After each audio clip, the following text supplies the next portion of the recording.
Hi there, it's Gavin Hogarth here from the Fit Body Farm, and today I wanted to record a video to help people out who either want to be able to do their first pull-up or just improve their pull-up strength in general.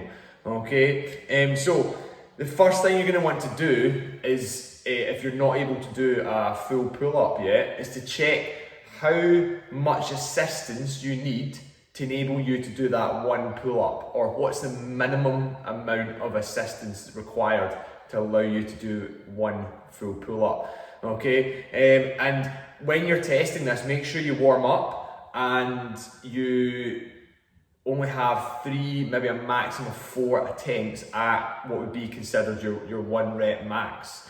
Alright, so in terms of actual assistance, if you go to a commercial gym, then you may have an assisted pull-up machine where you can play with a weight stack and you can kneel on a platform, and that can help assist you. If you're in a setup more like this, where you might have a pull-up bar and a rig, then you can use resistance bands ranging from purple down, well, even stronger than purple to be honest, but purple, black and red.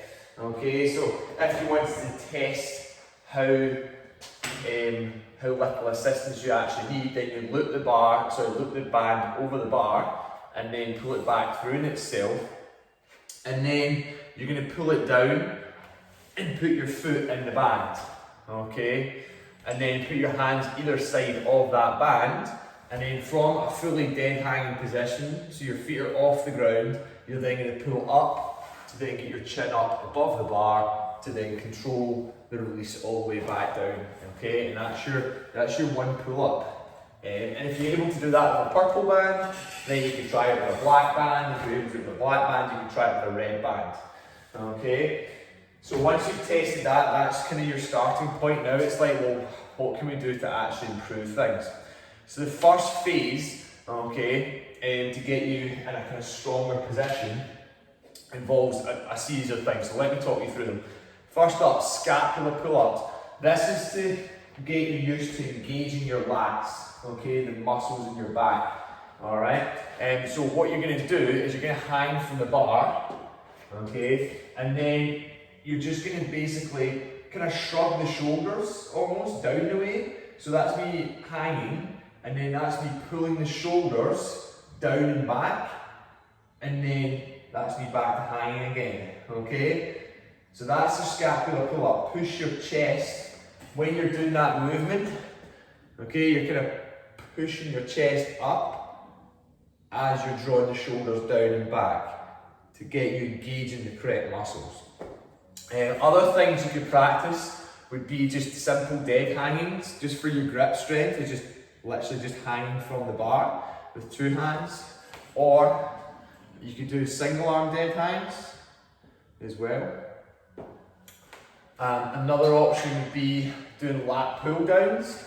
So if you were to loop a band over the bar, or maybe you've got a lat pull down machine on cables, for example, then you could use that. Otherwise, you could loop the band over the bar and then kneel or sit down and pull the band down outside your ears and pull those shoulders down again, okay? Pull the shoulders down and back using your lat muscles. Also, you're going to want to strengthen your core for stability. So, doing some basic hip hinge exercises to start is going to be good for your posterior chain and strengthening your lower back. So a basic hip hinge would involve putting one finger, like your index finger, on your sternum, and index finger for the other hand on your tummy button, and then just stand up tall, good posture, shoulders back, and look at the distance between those fingers. Then when you're doing your hinging, those fingers should stay the same distance apart when you're up tall and when you're down here. So you drive the hips back, you drive the hips forwards. Okay, and that's getting used to that basic hip hinge, whilst keeping good posture. Alright, then you could add in a band by stepping it into the band and put the band around your neck, and then you've got a banded good morning. Okay. Then you can progress from a band to an actual bar, just like a standard barbell, doing exactly the same movement. Okay, doing that hip hinging, or it's kind of like a Romanian deadlift, so just a very slight softening of the knees, and back up again. And to strengthen the front and the side of the core, you could do basic exercises just like a plank.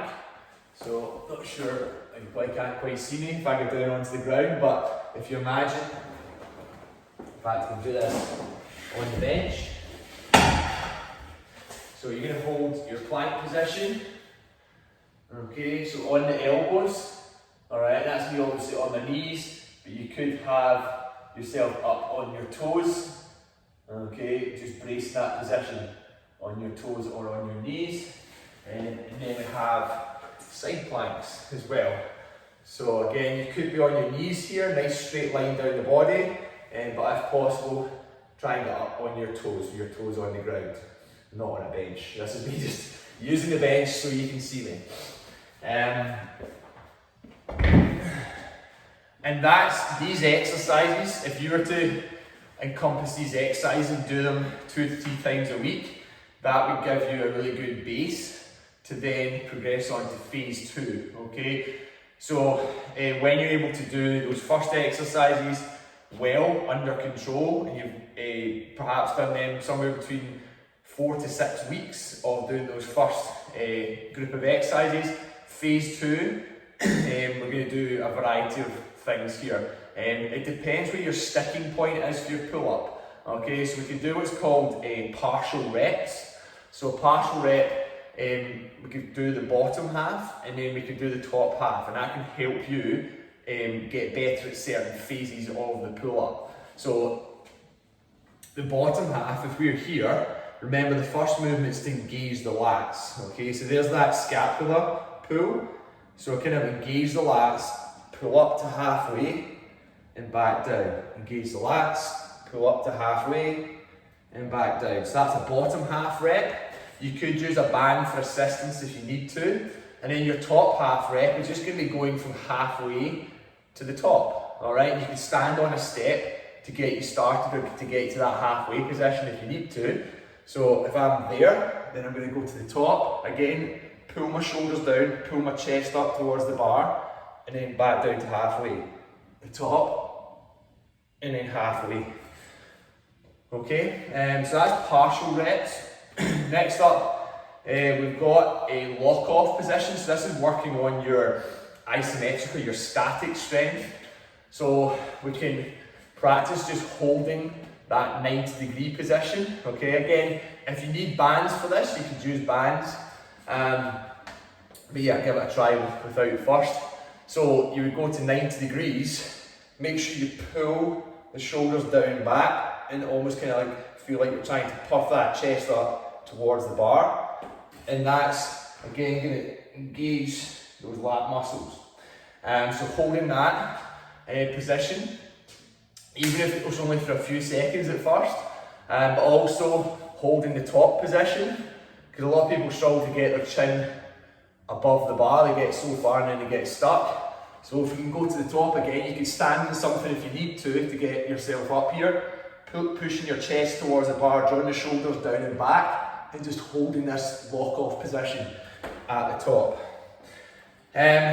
Next up, we have Frenchies, which is kind of, in fact, we'll come back to Frenchies. Let's talk about negatives first. So negatives are working on a different part of your strength known as the eccentric strength. So this is when you basically lower yourself under slow control. So again, you could step on a bench to get you up to the top of the movement, and then you're going to go for a slow descent for around about 4, maybe 5 seconds. Alright, so if I go to the top, either with assistance or with a jump perhaps, go to the top, then down, 2, 3, 4, and then back up again to the top, down, 2, 3, 4, 5 that time. Okay, so let's say kind of 4, 5 seconds, and when you're doing that, the negatives I would do probably up to a maximum of 5 reps. So that's where you could get quite a lot of muscle soreness from doing negatives, but it's great for increasing actual muscle and that eccentric strength. And then if we kind of combine the negatives we've just done with those lock-offs, all right, we're going to do Frenchies. Okay, so Frenchie involves pulling yourself up to the top. Again, you could use bands if you need to at first, but pulling yourself up to the top of the movement, okay, holding it there for anywhere between 3 and 5 seconds, controlling yourself down to halfway and holding it between 3 and 5 seconds, and then back down to the bottom and holding that for 3 to 5 seconds. And that cycle is 1 Frenchie. Okay, so I'll just show you that. So if I pull myself up and then hold 2, 3, 4, and then control release to 90 degrees, 2, 3, 4, and then down to the bottom, 2, 3, 4. And that is 1 rep. That's 1 Frenchie. So yeah, that's those exercises, the partial reps, the lock-offs, the negatives, the Frenchies, these can all be brought in phase 2, okay, when you're ready for them. Now, throughout phase 1 and 2, you can still be testing or getting better at your full range pull-ups by using bands, okay? So as well as doing all these extra exercises which are going to help you improve overall, you can use your bands to do maybe 3 to 4 sets of between 1 and 5 reps. Alright, so staying within that kind of strength range and doing that once a week alongside these supplementary exercises. So guys, hopefully that helps you nail your first pull-up. When you do, you'll feel absolutely amazing. And even if you can already do some full pull-ups, doing these exercises, let's say doing sessions 2 to 3 times a week involving these exercises is going to help you do more reps. Alright, so any questions, let me know.